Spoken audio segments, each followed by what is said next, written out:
안녕하세요. 오늘 이 시간은 우리 목회 서신 세 번째입니다.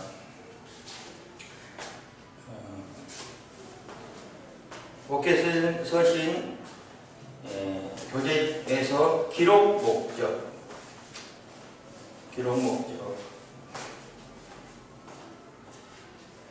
교재는 홈페이지에 올려져 있고 또는 우리께 신학교에 문의하면 우편으로 보내줄 수 있습니다. 기록 목적. 사도 바울은 로마 감옥에서 석방된 후에 에베소 교회를 방문하였다. 여기서 나오는 에베소 교회는 무엇이냐면은 1세기경 소아시아의 에페소스 지역에 있었던 아시아의 제7교회 가운데 하나입니다. 아시아에 있는 7교회 가운데 하나라. 그래서 에베소 또는 에페소스는 지금 터키 이즈미르 그 남쪽 약 50km 지점에 있던 아오니아의 고대 도시 영향을 띠고 있어서 상업이 중심이 되었다. 그리고 상업 중심지로 번영한 것이다. 이곳은 교회가 세워진 것은 1세기 중엽으로 사도 바울이 대전도 여행 중에 이곳에 방문해서 선교를 목적으로 교회를 세우면서 비록된 것으로 알려져 있다 하는 것입니다. 좀 더 살펴보면은 37년에서 42년의 그리스도의 교인들이 박해를 받아서 예루살렘에서 추방되자 바울은 3회에 걸쳐서 소아시아의 지역으로 전도 여행을 하였는데 54년, 59년에 3차 전도 여행 때에 교회를 세웠다고 전해지고 있다는 것입니다. 당시 에베소서에는 유대인과 그리스도인들이 살고 있었습니다.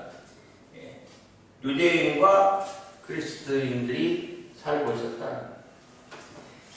바울은 이 에베소 교회의 외에 소아시아 지역에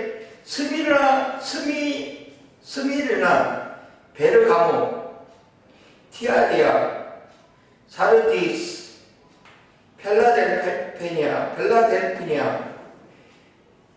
나우게디아 등 6개의 교회를 세웠는데 이들 교회를 아시아의 7교회라고 한다 하는 것입니다. 에베소 지역에서 교회를 세웠다는 이야기예요.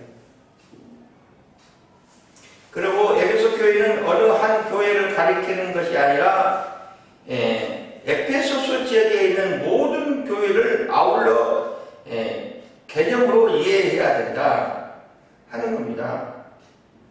그래서 7교회가 여러 번 등장하는데 그 가운데 에베소 교회가 가장 먼저 세워졌다 하는 것입니다.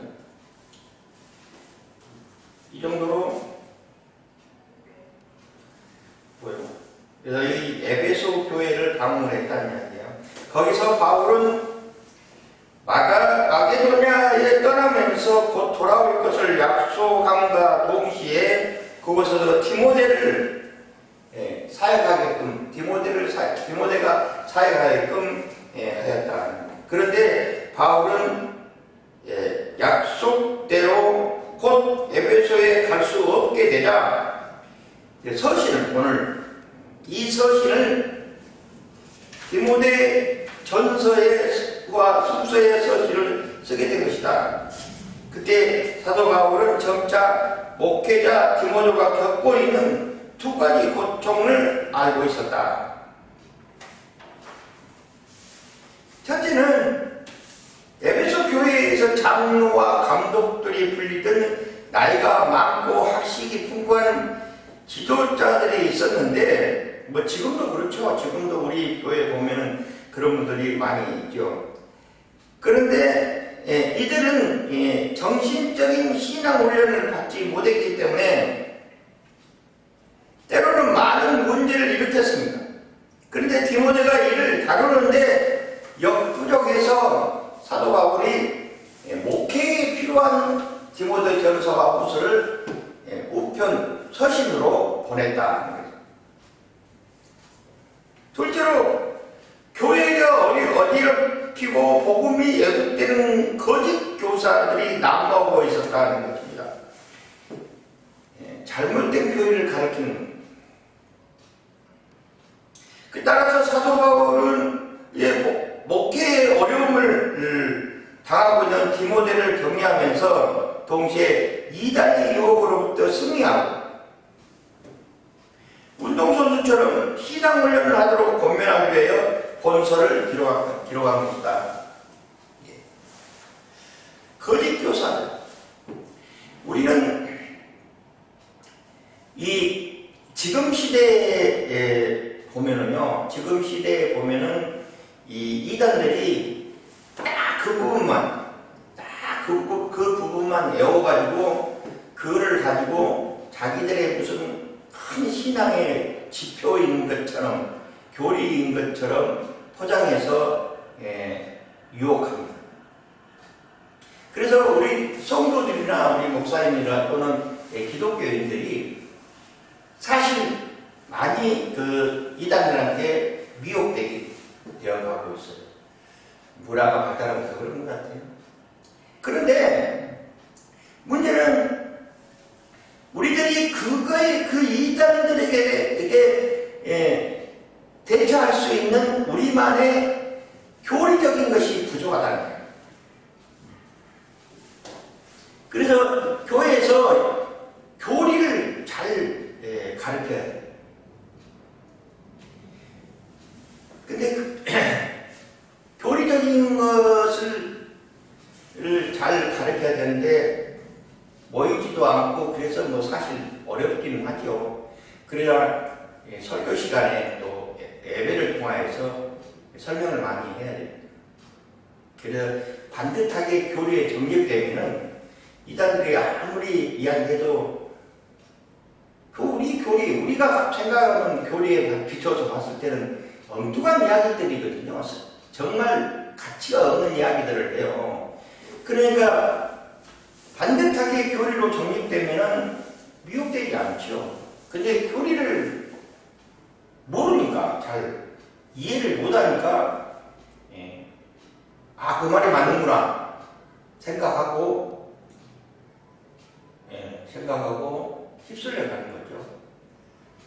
그래서 우리가 지금 이 시대에서는 에베소에 대한 그 시대는 1세기경에 37년에서 42년의 그 기간이니까 벌써 2000년이 가깝게 지났죠. 그 동안에 우리 교회사를 살펴보면은 많은 것으로 정립되어 있어요. 신학적으로나 또는 주석적으로나 또는 여러 가지 면에 봤을 때 많은 것으로 정립되어 있었어요.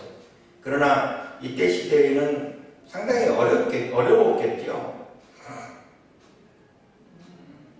그래도 이단의 유혹에서 벗어나지 않고 승리하려면 정말 예수님이 이 땅에 오신 목적 정도는 알아야 돼요. 하나님이 왜 독생자를 이 땅에 보내셨는가 정도는 알아야 돼요. 예수 믿으면 왜 우리가 영생을 이루는가 정도는 알아야 됩니다. 그리고 예수를 믿으면 우리가 왜 멸하지 않는가 정도는 알아야 돼요. 부활신앙이 무엇인가 이 정도는 알아야죠. 근데 그게 교육적으로 정립돼서 바르게 알고 있는 게 중요합니다.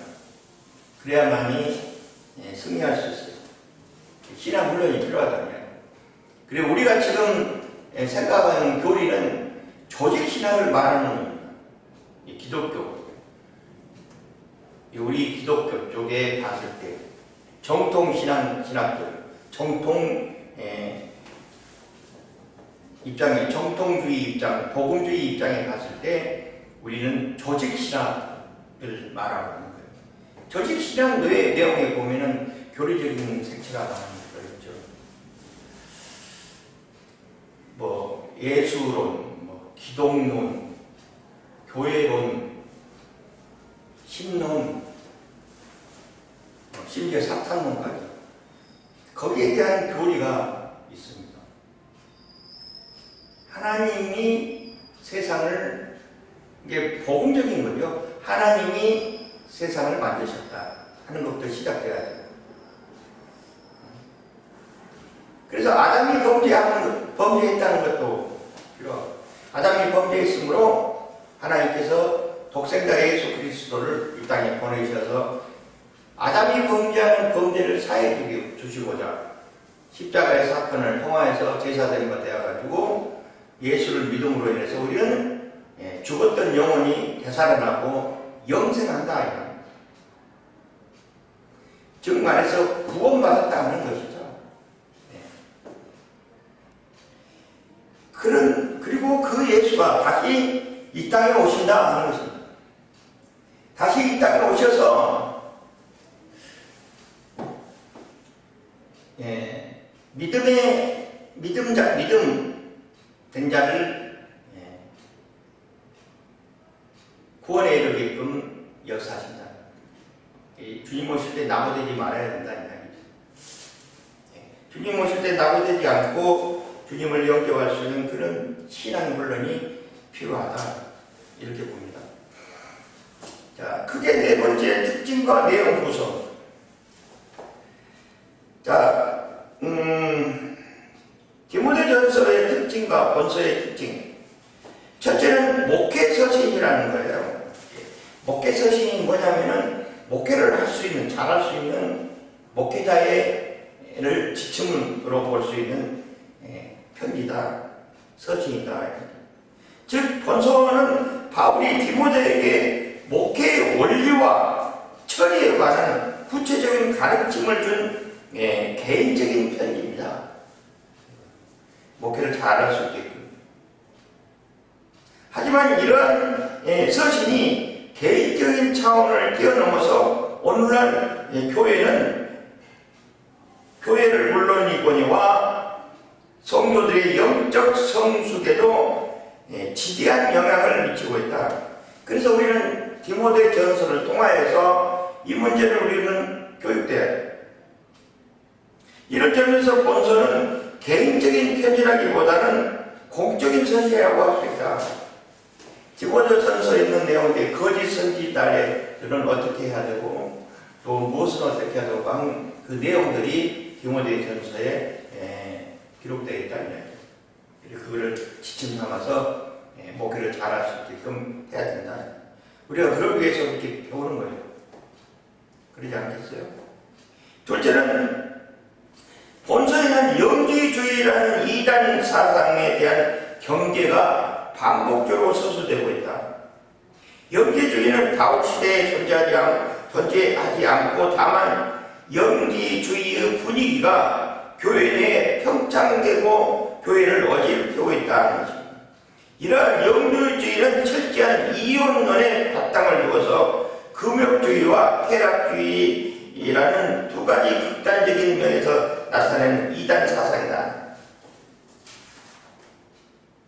영지주의에 대해서 한번 살펴보겠습니다.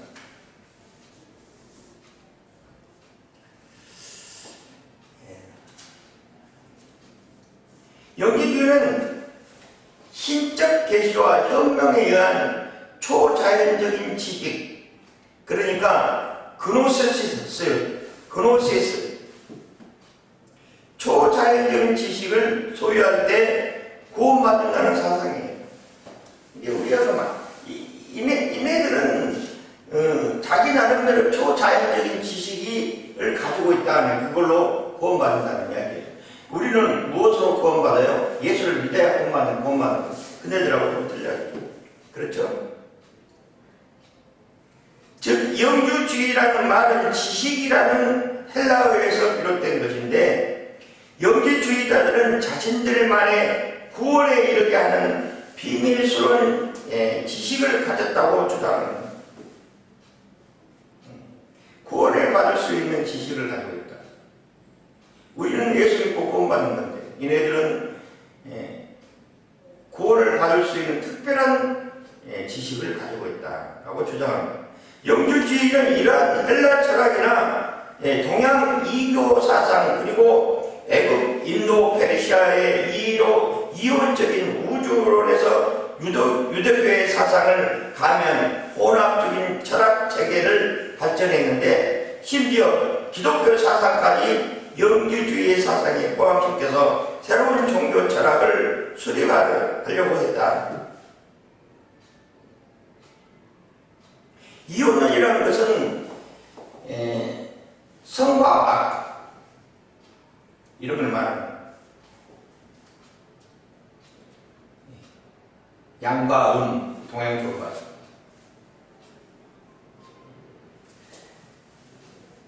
두 개의 원을 가지고 있다는 거예요. 하나의 원이 아니라 두 개의 원으로, 두 개의 원 사이에 우리가 존재하고 있다, 이렇게 보고 있는 거예요.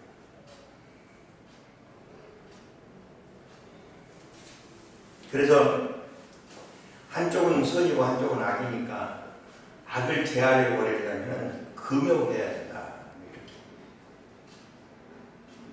보고 있다. 우리는 악을 제하려면 어떻게 해요? 예수 그리스도 이름으로 물리치면 되는 겁니다. 근데 얘네들은 악을 제하려 버리려면 금욕해야 된다, 이렇게 생각하고 있다. 또는 반면으로 쾌락주의 쪽으로, 그렇죠.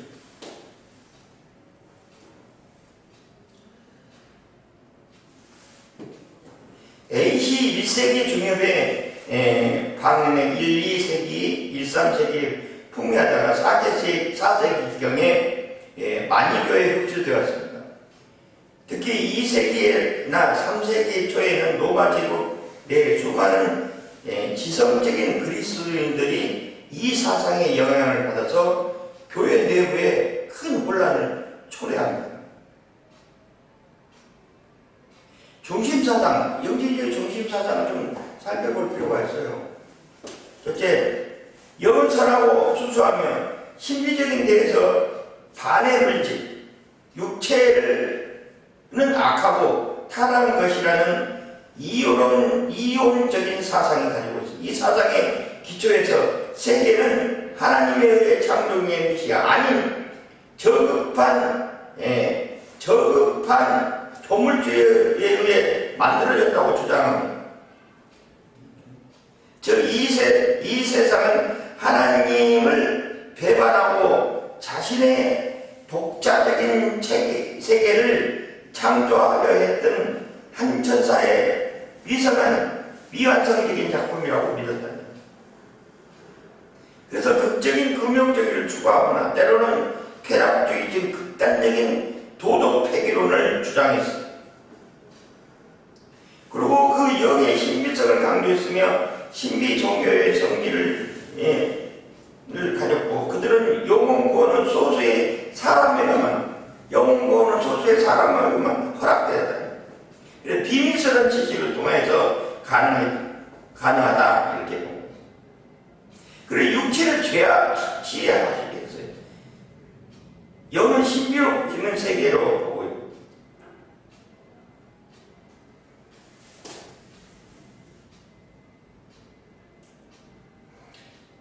그리고 그들은 자유주의 사상이 있었고요. 몸의 부활을 부인했습니다.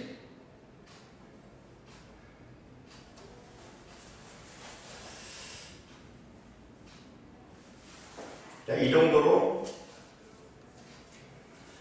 그래서 이 영주주의들이 교회에서 정말 어지럽히고 있었다는 이야기예요. 지금은 이제 많은 것이 정립돼서 무엇이다 이렇게 설명할 수 있었겠지만 그네들이 그때 시대에는 뭐 많이 아는 것처럼 특별하게 무슨 계시를 받은 것처럼 생각해서 그랬던 예수 그리스도를 믿고 구원받았다는 그 복음적인 매체는 뒷전으로 하고 오로지 그냥 신비적인 것만 쫓아갔다는 이야기입니다. 지금도 그렇죠. 지금도 영주주의들 너무 많습니다.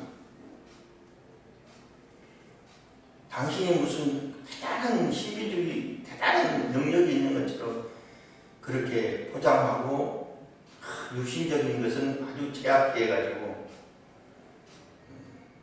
보는 그런 성향들이 많이 있죠.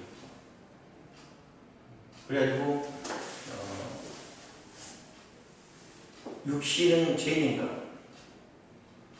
육신에 대한 것은 아주 제약시하고 생활하는 것이나 모든 면에서 불편하게끔 오로지 그냥 영적으로만 그냥 무슨 특별한 계시를 받은 것처럼 그런 분들이 많아요. 셋째는 본서는 몇 가지 신학적인 특징을 가지고 있는데 하나님의 유일무이한 영광을 찬양하고 있다. 디모데전서 1장 17. 하나님은 무한하신 주권도 기록하고 있다. 디모데전서 6장 15절과 16절. 그리고 그리스도에 대해서도 설명하고 있다. 그리스도의 인성, 디모데전서 1장 15절. 그리스도의 인내, 디모데전서 1장 16절. 그 밖에 속전으로 자신을 주셨다는, 여기서 말하는 속전은 무슨 말이냐면은 죄인이 죄를 지면은 죄값을 내는 거예요. 죄값. 옛날에.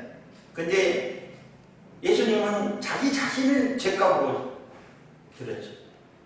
자기 자신을 죄값으로 주셨다는 그리스도의 중보자적인 진술이 디모데전서 2장 5절에서 6절을 언급하고 있다.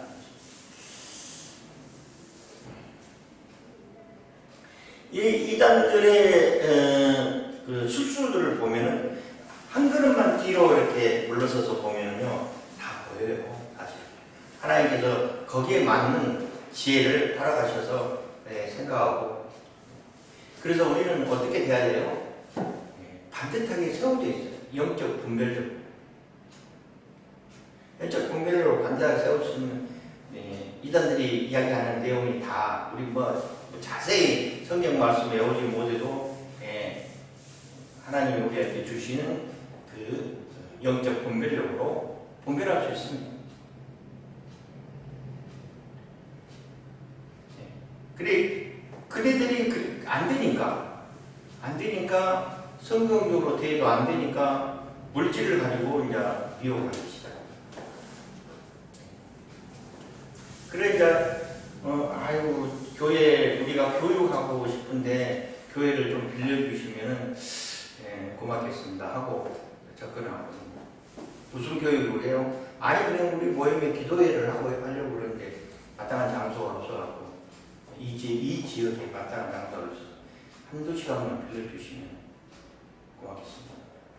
사례는 충분히 드리겠습니다. 그래가지고 와서 이제 목사님이 사람 다 하고 이제 보면은 아주 막 기도도 열심히 하고 성경 공부도 열심히 하고 진짜 저분들은 참 모임이 참 좋다.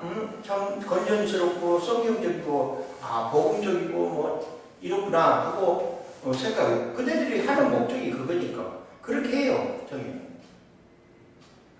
그러고 난 다음에 이제 헌금도 많이 하고 그래. 그리고 이제 친해지면 목사님하고 친해져. 목사님 힘들죠 하고 그냥 헌금도 많이 하고 나중에는 돈도 빌리고. 그럼 거기에 물린 거예요. 거기에 딱 비옥되는 거죠. 그래가지고 빠져나오지를 못해. 돈하고 얽매여 있기 때문에.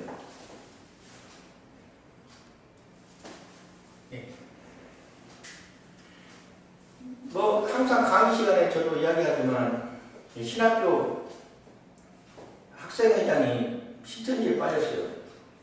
그래서 큰일 났다고 생각하고 교수들 다 모여서 이제 회의를 했는데 학장님이 가르치는 과목 다 내려놓고 신천지에 대해서 발표를 하고 한 학기를 신천지 강의하는 적이 있었어요. 근데 그 학생한테 학생회장한테 학장님이 전화를 했답니다. 그래서 야 거기 가면 죽는다. 빨리 돌아와라. 그랬더니 그 학생회장이 하는 말이 여기서 제공하는 여기에 조건에 맞게끔 목사님은 해줄 수 있습니까? 그리고 거기서는 무엇을 해준다든 그러니까 결혼시켜주고 집 주고 직장 주고 그 청년이 결혼시켜주고 직장 주고 집을 준다는데 미혹되지 않을 수가 없죠. 안 그러겠어요? 그리고 글로 가서 이제 합동훈련하고 어쩌고 하면서 아주 그냥 신천지 추수꾼으로 이제 돼가지고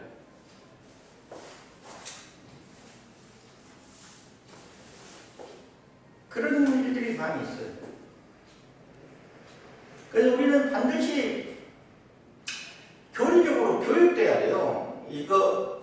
그러지 않으면은 지금 시대는 이 사탄의 수수가 상당히 고차원적인 방법으로 접근을 합니다. 생활하면서 보면 돼. 그래가지고 뭐를 심어주냐면요. 사랑의 적은 사랑하지 않는다, 미워하는 거다 이렇게 평가를 하면 그게 아닙니다. 사랑의 적은 무관심이에요. 무관심을 심어줘. 그래가지고 아무 관심이 없어. 교회가 어떻게 되든 목사님이 어떻게 되든 내가 어떻게 되든 앞으로 미래가 어떻게 되든 아무 관심이 없고 나태해져가기 시작해요. 그리고 우울증이 오기 시작합니다. 그러다가 나중에는 지 목숨까지도 끊어요. 무섭습니다. 열심히 하고 그냥 해야 되는데 은근히 무관심을 심어놔가지고 이거 하면 뭐 제대로 되나? 뭐 이런 식으로 부정적인 생각을 줘가지고 이상적으로 빠져가는 애들이 너무 많아. 우리 학생들, 청소년들 보면 귀에 아무리 이야기해도 귀에 들어가지 않고 자기 눈앞에는 게임만 눈이 서늘하게 보이는 거죠. 원리를 이야기해야 돼요. 원리를. 왜 인간이 이 땅에 태어났는가부터 시작해서 원리를 이야기해야 돼요. 하나님의 뜻이 무엇인가를 가르쳐줘야 돼요. 예수님이 이 땅에 왜 오셨을까? 무슨 일이 있기 때문에 그랬을까? 이유도 가르쳐줘야 돼요.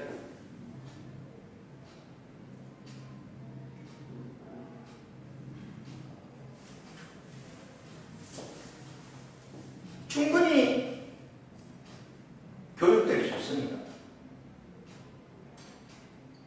성경 내용 중에서 일일이 구절마다 찾아서 제시하면서 설명하면 더욱 좋지만 그러지 못하더라도 이때까지 하나님께서 반듯하게 세운 영적 분별력이 있기 때문에 분명히 교육할 수 있어요.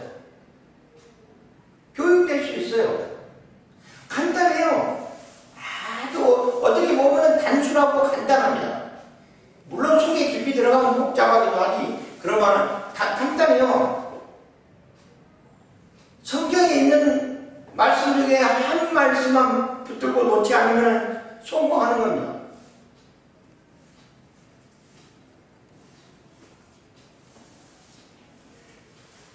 자신을 찾아가야 돼요. 자기 자신이 무엇인가를 알아야 돼요.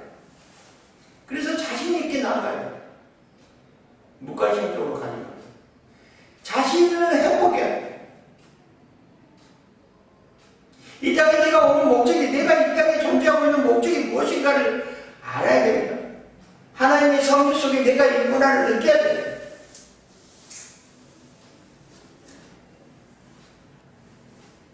그러면 하나님께서 이끌어 주십니다. 이미 하나님께서 모든 길을 다 예배해 놨어요. 내가 가는 길을 다 예비해 놓고 그 목적에 이루면은 성공하고 하나님께 영광을 돌리는 일이에요. 내가 가는 길이 딱 정해져 있어. 하나님께서 예비해 놨어요. 그러면 내가 가는 것이 아니에요. 내가 하는 것이 아니라니까. 내 속에 예수 그리스도와 함께 가는 거예요. 그러면 성령님께서 역사하시는, 그러면 헤쳐나가는 거예요. 벽에 부딪히면 예수 그리스도 이름으로 물러가라 하는 거예요. 그러면 되는 거지. 그러면 자신있게 나아갈 수 있어요. 우리는 강력한 힘을 가지고 있어요. 예수 그리스도 이름으로 물리치는 강력한 힘을 가지고 있어요. 왜? 예수님은 세상에서 승리하셨어요. 세상을 이기셨어요. 사탄과 대적 속에서 예수님은 승리하셨어요. 무엇으로? 부활로 승리하셨어요. 사단의 마지막 수는 죽음입니다. 모든 걸 소멸하는 건데 예수님께서 다시 피시는 첫 열매가 되셨어요. 다시 소생하셨어요. 다시 부활하셨다니까. 그래서 우리는 그런 부활신앙으로 다시 소생하는 거예요. 사탄이 아무리 넘어뜨리려 해도 나는 생존한다. 나는 영생한다. 나는 죽지 않는다. 그런 자신감을 가지고 나아가는 것이 중요합니다. 아주 간단해요. 아이고 목사님 믿음 생활하기 어려워요. 아이고 왜 어려워. 자기 자신을 맡기지 않고 자기 생각만 하고 있기 때문에 어려운 거지. 내가 내 자신을 맡기면은 간단한 거죠. 내가 내 자신을 맡기면은 하나님께서 역사하시는데 무슨 어려움이 있냐고. 맡기지 않고 그냥 자기 생각으로만 가니까 실패하고 돈도 없애고 시간도 없애고 사람도 잃고 그렇죠.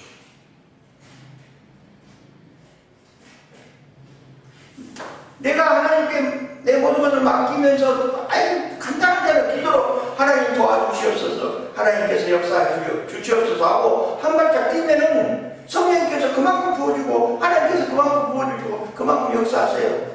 그러면 눈이 번쩍 뜨지 뭐. 그럼 또 하나님께 영광 돌리고 또 한 발짝 나아가는 거예요.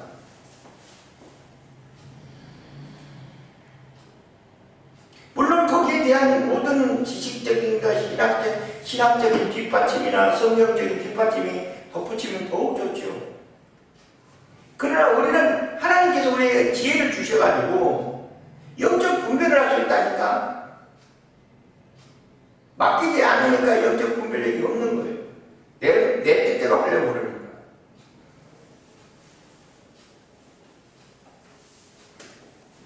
하나님이 하시는 거예요. 결정권을 하나님께서 하시는 거예요. 결정권, 나의 결정권. 내 마음대로 하는 것이 아니에요. 내 마음대로 하면 그거 얼마나 좋겠어요. 그런데 내 마음대로 하고 되는 일이 아니에요. 이 믿음 생활. 하나님이 하시는 거예요.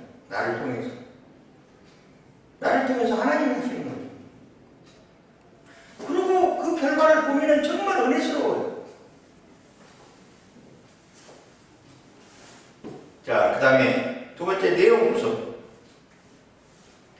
본서의 내용은 크게 네 부분으로 나눈다. 디모데전서를. 첫째는 달라는 디모데전서의 1장에서는 거짓 교리와 대한 바울의 경고성이 기록되어 있다. 거짓 선지자들은 어떻게 다루어야 할 것인가를 설명하고 있다. 첫째 달라. 거짓 선지자는 뭐예요? 복음을 올바르게 전해야 되는데, 복음을 올바르게 전해야 되는데 그러지 않고 다른 복음, 그러니까 복음적인 것이 아니고 거짓적인 거라는 이야기예요.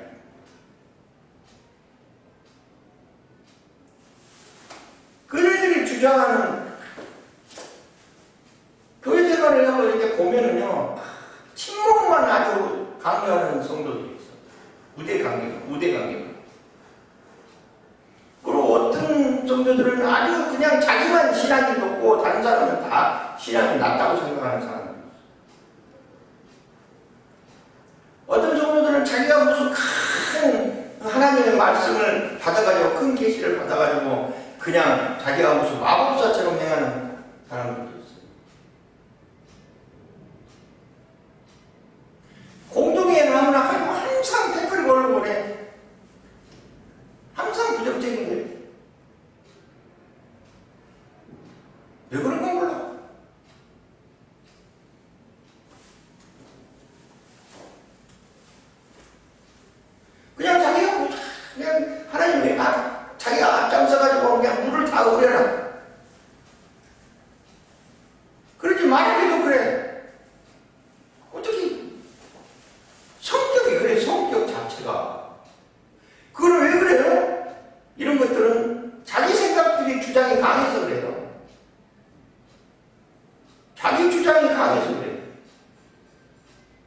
겸손하지 못해서 그래요. 더불어 가는 것이지 뭐 자기가 뭐 대장인가? 대장이 아니라 책임지는 사람이에요. 책임지는 사람이에요. 책임지는 사람. 단체장은 책임지는 사람. 자기가 책임을 져야 돼요. 책임을 자기가 져야 되니까 그것이 감당하기 어려우니까 하나님께 기도하면서 하나님 도와주시옵소서 하는 것이지. 자기가 하는 건가? 의무를 가져야 돼. 책임과 의무를 가져야 돼. 그러지 못하고 그냥 나중에는 자기 책임이 하나도 없어. 남 탓을만 하고 안 되는 건 다 남 탓이야. 네, 예수 그리스도 이름으로 올라가라 한번 해본 적 있어요? 물어보면은 언제 했을까? 안 되는 일은 예수 그리스도 이름으로 물리치면서 가야지. 그러지 않고 자기 생각대로 가는 거야. 이러면 안 됩니다. 이런 것들이 거짓 교리. 둘째 딸은 디모데전서 2장에 에베소에 관한 예배에 관한 교훈을 주고 있다. 예배에 관한 교훈. 특별히 공중기도의 중요성. 여자 성도의 지위와 품행에 대해서 설명하고 있다. 공중기도. 기도 제일 중요한 기도가 뭔지 아세요? 가장 중요한 기도. 그리고 가장 응답이 빠른 기도. 가장 중요하고 응답이 빠른 기도. 그것이 무슨 기도예요? 금식 기도예요? 철학 기도예요? 작전 기도예요? 그거는 방법이지. 그거는 그 기도의 하나의 방법이지. 방법입니다. 기도하는 방법. 그러나 가장 응답이 빠르고 가장 중요한 것이 뭐냐면 중복기도예요. 중복기도. 중복기도가 나한테 배어 있어요. 내 것도 중요하지만 다른 사람 것도 중요한 거예요. 중복기도가 내 몸에 배어 있어요. 그 중에서도 축복기도가 내 몸에 배어 있어요. 그러면 자동적으로 나도 축복받고 같이 더불어서 가는 거예요. 근데 그냥 자기 혼자만 그냥 신령한 것처럼 하면 안 돼요. 예배 속에서도 마찬가지예요. 예배 속에서.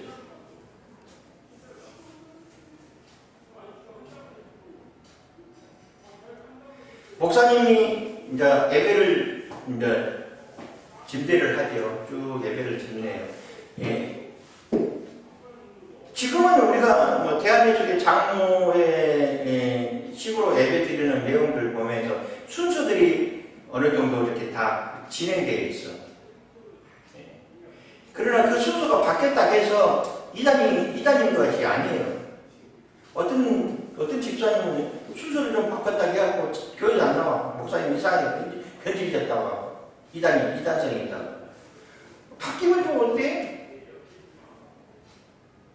그러나 그 순서 내용 중 보면 왜 그것이 앞에 있었고 이게 나중에 있었을까 하는 것을 집회를 통해서 보면 다 나와 있어요.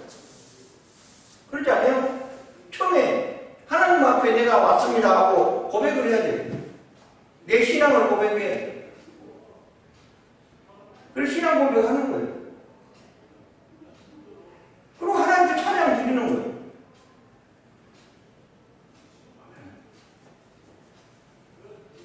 또 축복을 받고 목사님 말씀 속에서 축복받고 목사님 말씀 속에서 내가 은혜 받기 위해서 내가 하나님께 기도하는 거예요.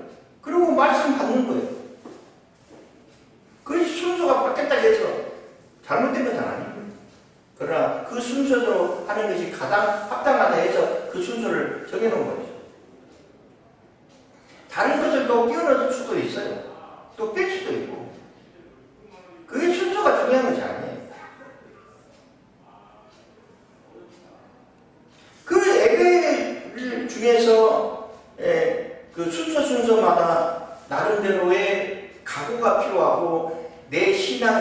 믿음에 대한 축도가 필요하고 믿음적인 것이 필요한 거예요. 그리고 거기에 관련 교훈적인 것이 있는 거예요. 그러지 못하고 그냥 불평불만만 잔뜩 있고 그게 아니에요.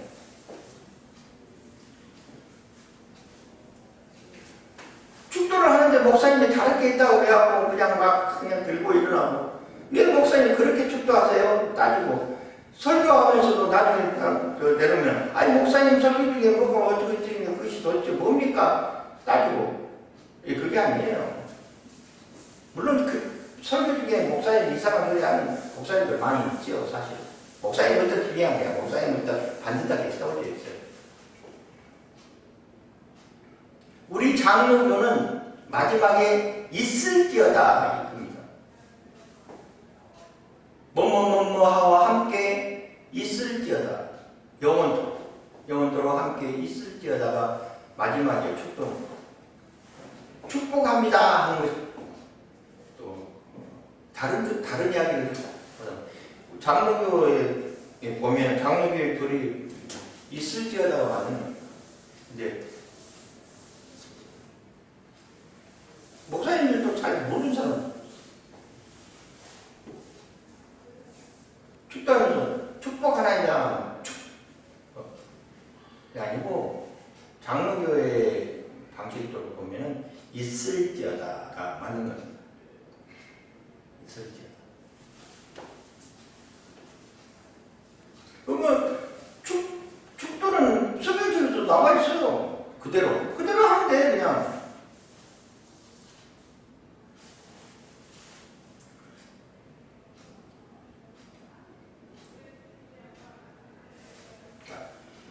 넘어갑니다. 그리고 품행, 성도들이 지켜야 할 품행 중요하죠. 품행이 중요합니다.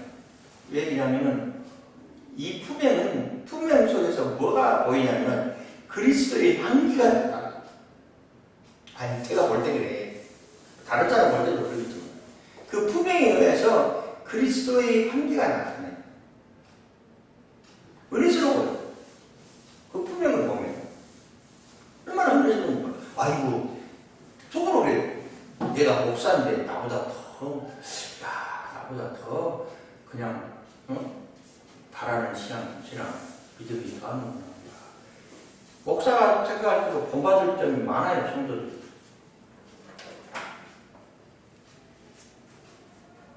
셋째 단락은 디모데 3장과 4장인데 교회 지도자의 거짓 선생에 대한 교훈. 엉뚱한 이야기 하지 말아야 돼요.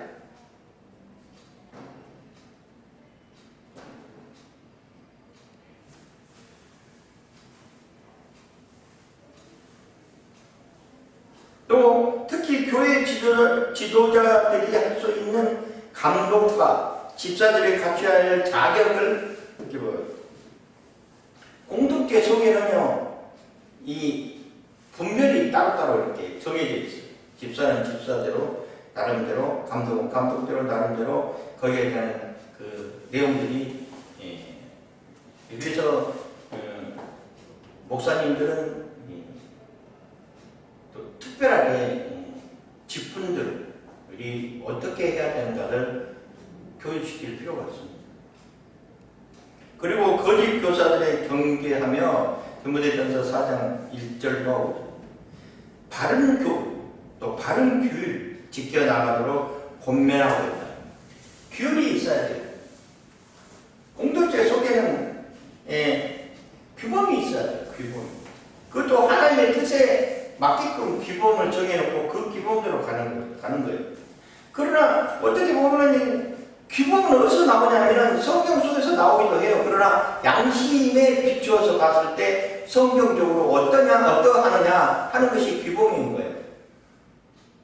근데 양심을 버리고 엉뚱하게 그냥 양심까지 다 버려가면서 이상한 짓을 한 사람은 너무 많아요. 양심 없는 행동을 하는 거예요.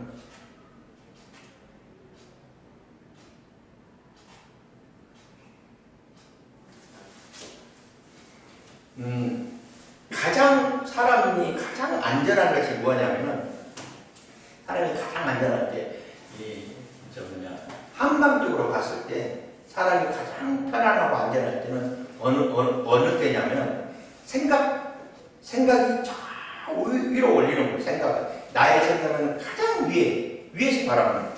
가장 위에서 바라보는 거예요. 그리고 마음을 탁 놓는 거예요. 그게 가장 안전한 거예요. 근데 이게 바뀌면요, 흥분되는 거예요. 마음이 먼저, 생각은 뒷전이고, 좀 생각하고 무엇을 해. 그냥, 마음만 앞서가지고 그냥 설레발을 치지 말고, 이렇게 되는 거예요, 이렇게. 그렇게 되면 안 돼요. 생각은 높이 올려놓고 마음을 툭 놔야 돼요. 그래도 먼 높은 곳에서 바라봐야 돼요, 생각을. 생각하고 이상으로. 그리고 마음을 툭 놓고 보면은 하나님께서 지혜를 허락하셨기 때문에 다 보이는 거예요. 그런데 하나님께 매달아 놓지 않고 그냥 업돼가지고 자기가 업돼가지고 사고만 치고 그렇게 되면 안 되죠. 마음을 차분하게 해야 돼요. 마음을 차분하게. 예수 믿는 자들이 있잖아요. 하나님의 비밀을 맡은 자들이에요. 그래야 되는데 그러지 못하고 그냥 풍지박산을 만드는 거예요.